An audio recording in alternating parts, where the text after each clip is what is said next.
Well, I got involved with Look3 before it was Look3. It used to be just potato salad and hot dogs in Nick's backyard.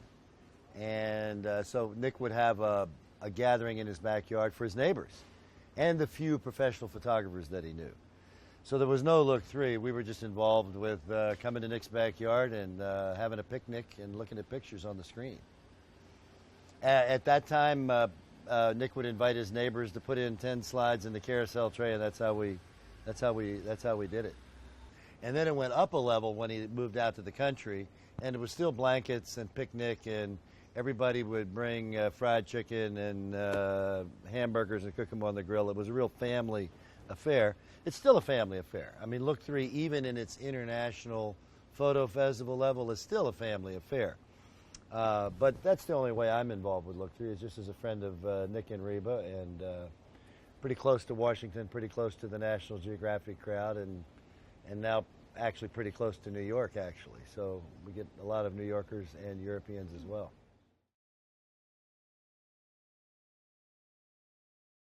I think Look is designed for emerging photographers. Nick and I both spend a lot of our time mentoring young photographers. Obviously, we focus on our own work, but I don't think anybody's an island in the creative world. And so we pay a lot of attention to our fellow professionals, but we also spend a lot of time with the emerging photographers, both of us. And I say both of us because it was just kind of the two of us cooking up this idea in the first place. And then now lots of people are involved. But I mean, I wish I'd have had something like this when I was 20 years old or 25 years old, and had something like Look3, where all these photographers are coming in with their books, their exhibits, their words of wisdom. Yeah, no, I think it's particularly designed for emerging photographers.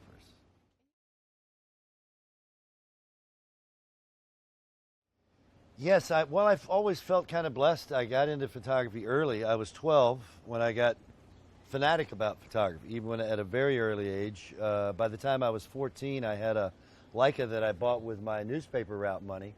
And I was always, I seemed to get early attention for my work in school and in contests and things early on, and later in college. So by the time I was in graduate school at the University of Missouri, I was kind of ahead of my fellow students, not because I was smarter than they were. I just had been doing it a longer time. Also, my mom was a teacher and sort of a very giving person with her time and her efforts towards other people. So I was kind of raised that if you had something, you should give it away. That was just my background. And so, yeah, I just had that philosophy early on. And I could see that my fellow students at Missouri needed a little help. I get my class assignment done, and then I would spend my time helping them. And so by the time I was like 23, I was an official teacher at the Missouri workshop.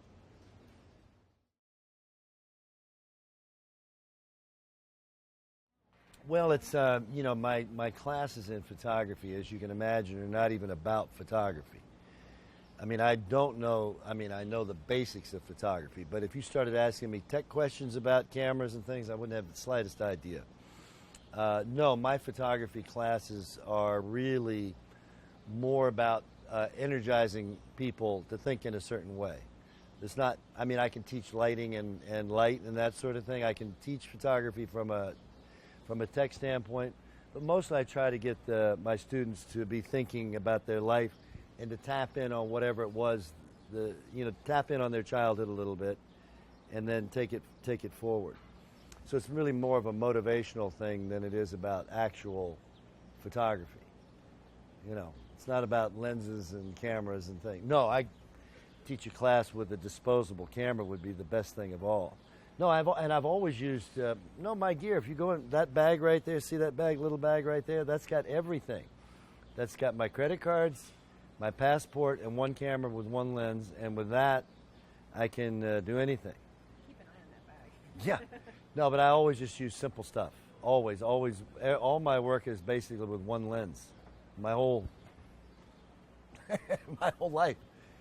No, even at National Geographic, I only had, I would shoot everything with a 35 millimeter lens, or a 50. But not, You know, I never had vests and lots of cameras and stuff like that. No, I never did have that.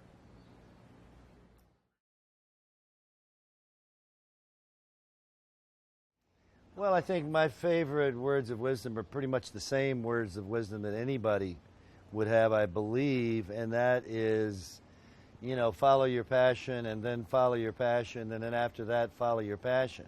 I mean, everybody needs a job, you know, and I don't, there's no money in my background. I came from, you go do something, and then somebody pays you to do it, to take a picture or to sell a print or whatever.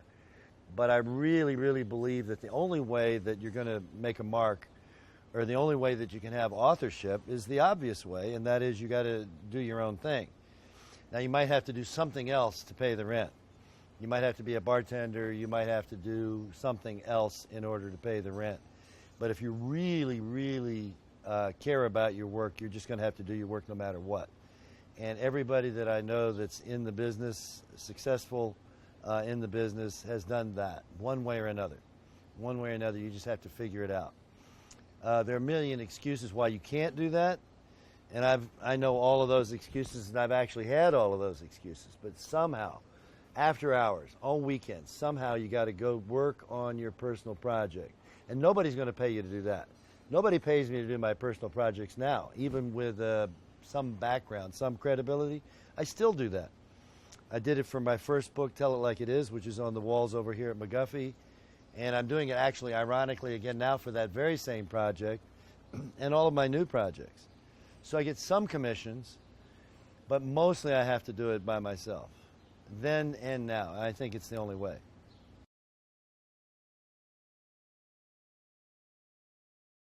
Burn Magazine was started very specifically. It came right at the time. We started 8 or 9 years ago. And that's when the traditional markets for young photographers literally dried up. Magazines stopped having big budgets. Newspaper staff jobs were over. And that just by coincidence was right at the time that I started a blog called Road Trips. And then I thought, well, how cool will it be if I could come up with some money for these photographers? I just thought it would be a cool idea. So I put $5,000 of my own money into the Emerging Photographers Grant that was on my blog, Road Trips. And so I singularly gave away $5,000 for an emerging photographer. And I asked people to submit work, and I just picked somebody. And then I got funding from other sources through the Magnum Foundation, so we were able to take it up to $10,000 and then up to $15,000, get with various people contributing money to Burn, and then we were able to do the Emerging Photographer Fund. And so I guess we've had it going for 7 or 8 years now. I think 8 years now. So yeah, that's been very rewarding. You know, if you can help somebody else out, you know, you just feel better. I mean, it's just one of those win-win situations. You know, you want to take care of yourself, of course, which I do. And at the same time, I put at least as much time into other photographers' work as I do my own. More time, way more time. Either mentoring, either officially at workshops. If I'm in New York, I have a steady stream of young people knocking on my door in the afternoon. They come in, we have a beer, we look at work. I do it here at Look, either officially or unofficially. So that's just something that I do.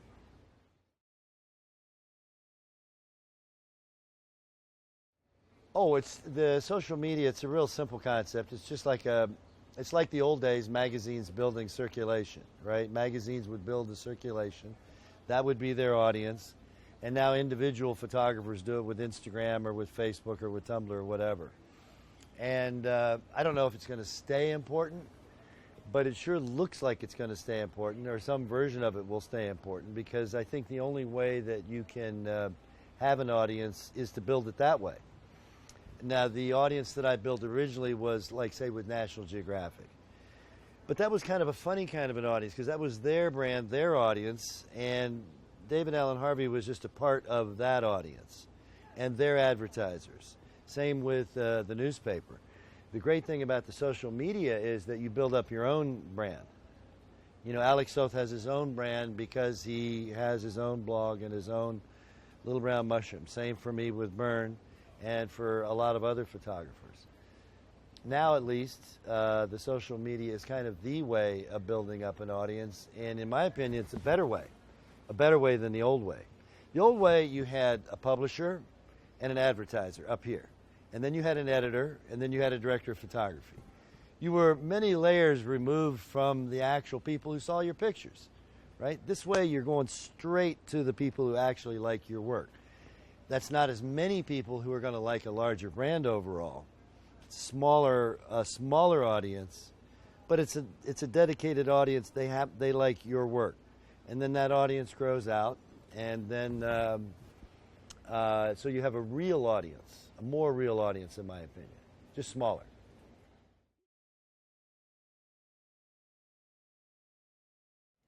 Well, I love the fact that everybody's a photographer now.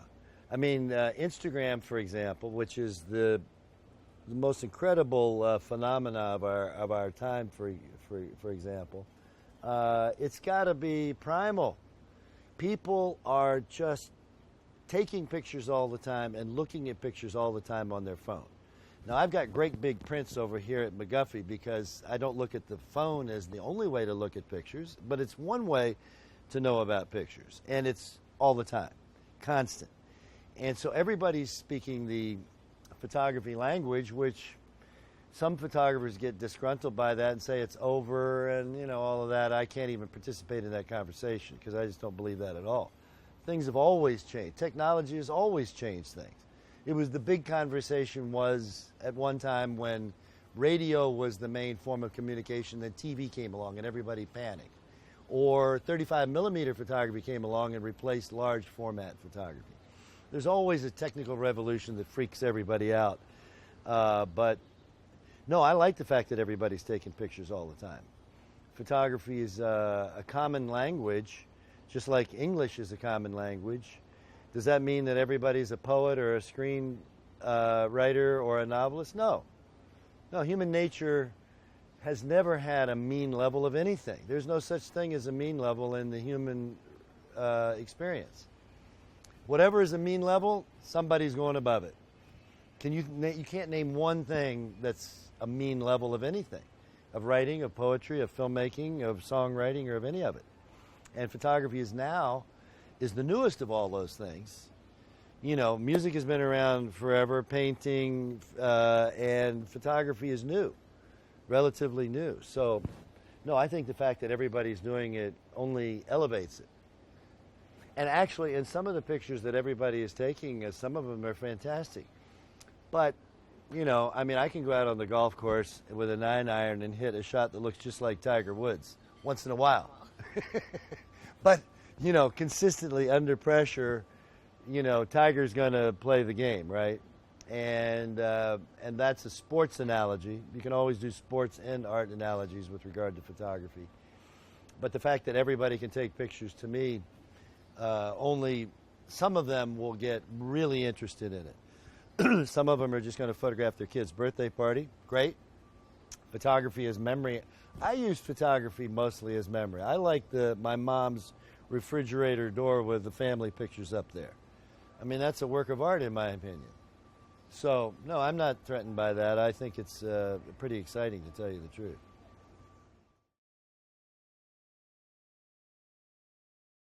Well, it's my son Brian deserves all the credit for that.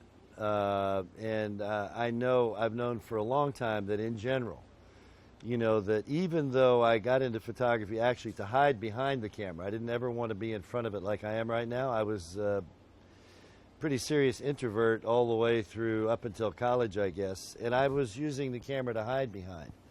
And based on a true story, is just a manifestation. At some point in my early 20s, I realized, well, when I did Tell It Like It Is, for example, that I needed other people. That even though I wanted to be solo and hiding behind the camera, that if I actually wanted to work out there, I was going to need collaborators. And my son Brian is a filmmaker. My son Aaron is also a filmmaker, but Brian got involved with Based on a True Story. And the idea of an unbound book is not a new one. There have been unbound books around for forever. But when he saw that unbound book possibility, he took his filmmaking background, and Brian played with pictures, and he looked at it, and he came up with this whole novella thing. Because he knows more about me than I do. And he saw the whole thing with the muse, and he was able to put that together like a Rubik's Cube and really made that thing a something special. So he really deserves all the credit for that. I would not have done that. I would not have thought of that. I would not have been able to do that. I mean, I found some of the juxtapositions, dug out some pictures, and we had a team of people, and somebody say, what about this? But no, he got in this fanatic mode, really. And I've never seen him so focused on anything, and he just got in that mode, and he played with it so that you could look at it backwards, forwards. We invite people to take it apart.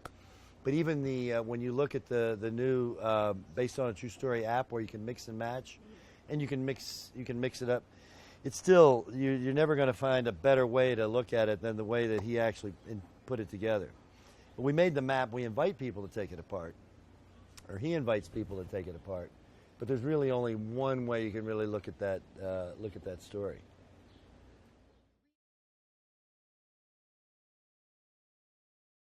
Well, I think anybody likes Rio. I mean, it's not too hard to be attracted to Rio. And, yeah, I've spent several years photographing there for various magazines, for National Geographic. I did a story on Rio for National Geographic. But right about that time was when I started growing into social media, and I thought, I'm going to do some self-publishing. And I had a good producer for that. And I went to Rio, and I just took my personal life and laid it on top of the photojournalism part. In other words, I had gotten in with the drug dealers, I was in with the wealthy crowd, I was in with the cops, I was in with all the different segments of society that you absolutely can't mix and match. They don't know each other. But because I was an outsider, I was able to get in with each group over long periods of time. We're talking 3 years to do that part, and because you don't just walk in and become friends with the drug dealers, nor with the wealthy crowd, nor with the police. They're all separate from each other. So that took some time, but I went in. This is who I am. I showed them my books. I think each group could see that I don't do harm to people anyway. It's very hard for me to make somebody look bad. I can't make somebody look bad. I can't be satirical like Gildan or like Parr. I kind of wish I could, but I end up treating everybody with dignity. It's just the way I am, so that's the way I am. And so people see that, and they feel that about me, and they know I'm not going to do them any harm. And I show the guys with the guns, I say, okay, this is what I want to do. I'm at your mercy, obviously. I'd like to do this, but if you say no, I'm going to walk out of here, and I'm not going to have any pictures. Or, you're in control of this particular situation.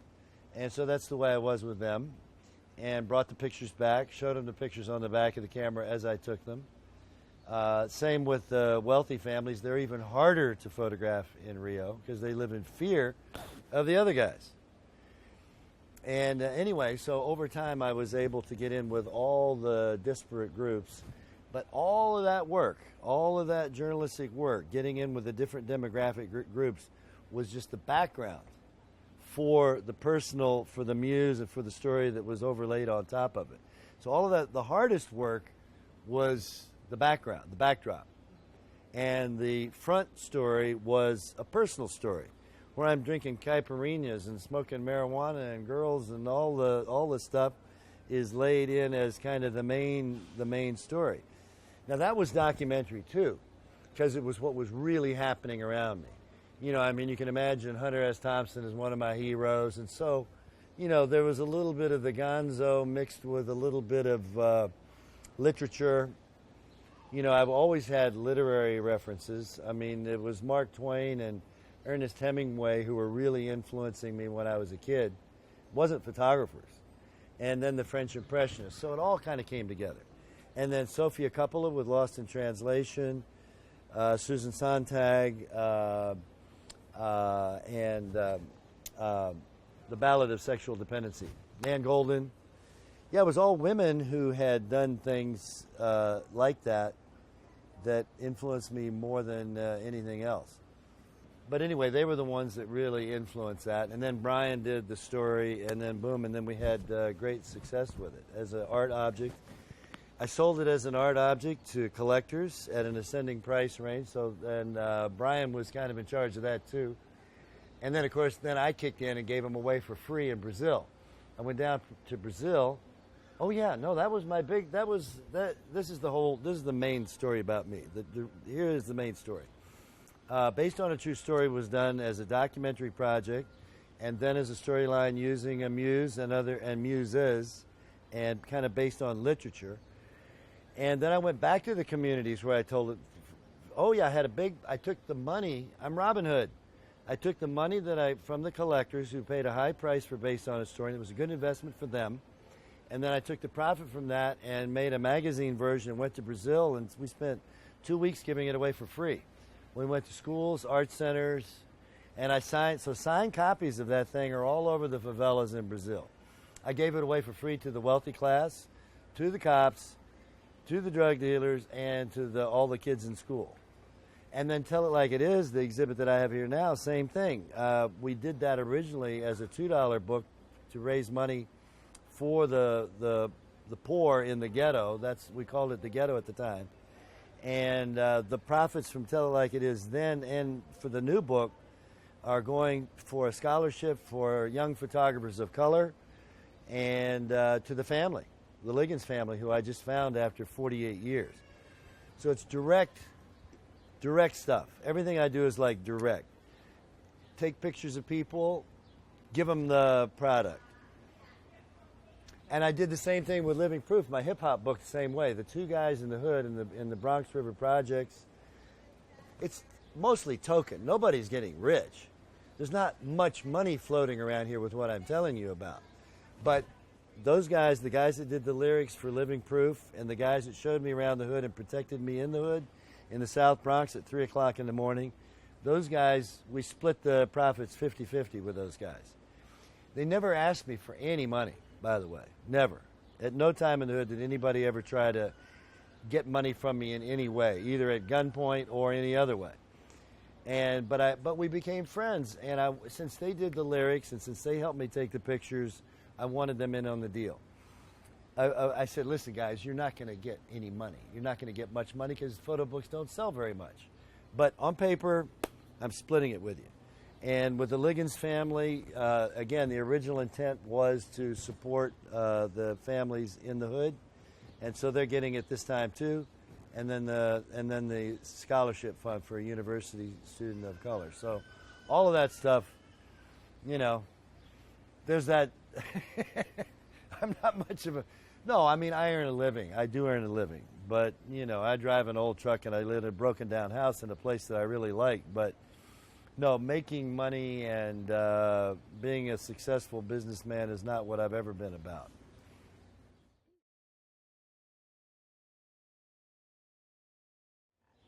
That actually was not my idea. That was actually a commission from the Korean Arts Council.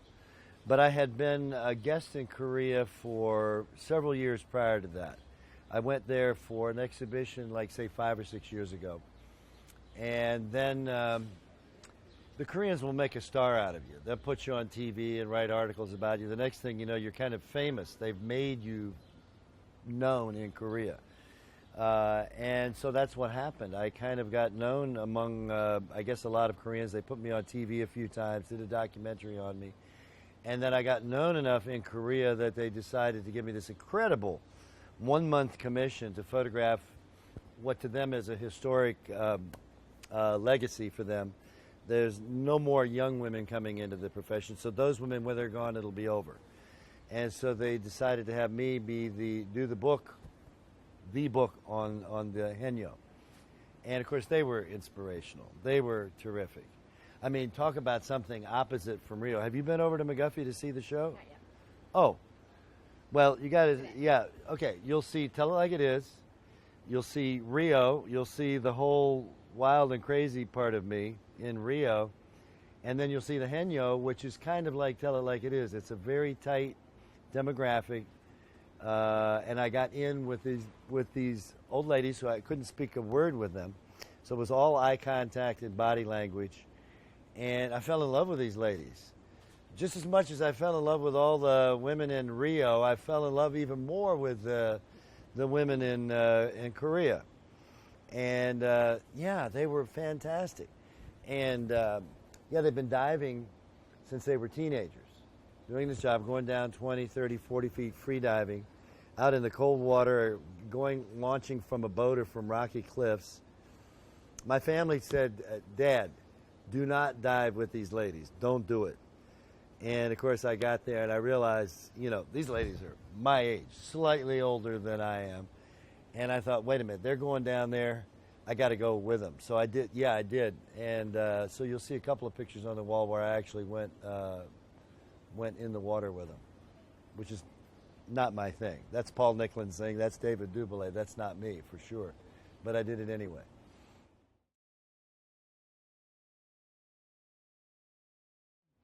Well, you don't know how you're going to get remembered, but yeah, I'd say that if, doing my own work, which I put 100% of my efforts into doing my own work, I'm very selfish artistically. When I'm on my own work, I'm on my own work, I'm on my own work.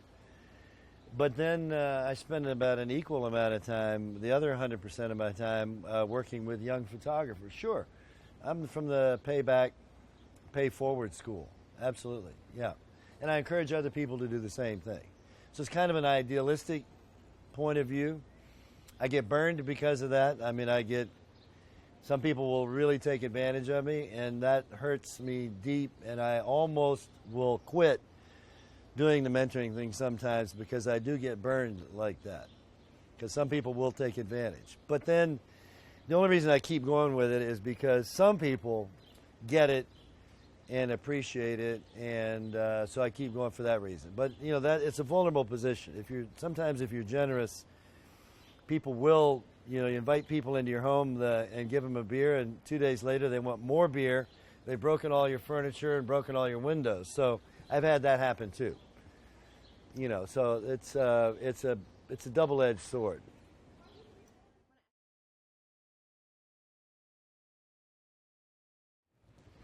I think the polio thing, which is something that I've talked about only recently.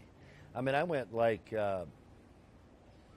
40 or 50 years without ever talking about that because I wasn't even aware of the effects of it. It had always been, in the family, it had always been something that I survived, that I was lucky.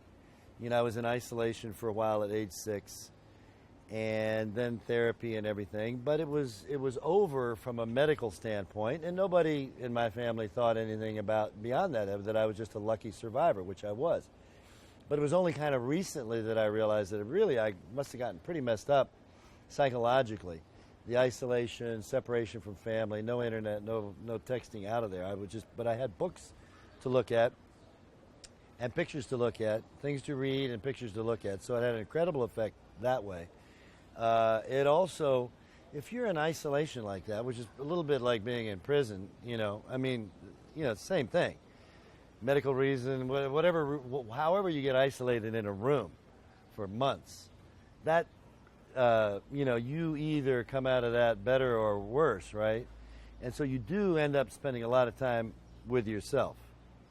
And then after that was over, and then finally after a year of therapy, and I could finally run again, and then by coincidence, I was alone after that from 6 to 12, 14. I was alone except for my family. I didn't have any. I was alone in the woods. I was into turtles and outdoors things, and I really just focused on my photography, and I was by myself. So by the time I was like 14, I was like really formed in one way, more than other kids. I was solid. I was a little bit messed up, but that messed up part got me really, really solid. So I had confidence in my work like hardly any other kid would have. Didn't have any influences. I figured it all out from books and by practice. And so I was solid in one way, messed up in another way and solid in another way. Survival mode. But luckily, the survival mode was photography. What a miracle, right? I could capture memories. I could capture life. I could remember things. I could be creative about things. I could inform people. It was like, wow, what a deal this is. What a great savior photography is. That's the way I looked at it. And still the way I look at it. I mean, if I didn't have photography in high school and college, I would have been a mess. I'd be I certainly wouldn't have, I'd be one of the messed up kids out there for sure, which is one of the reasons I want to do a scholarship fund for some other kid who could go one way or the other, get him into photography.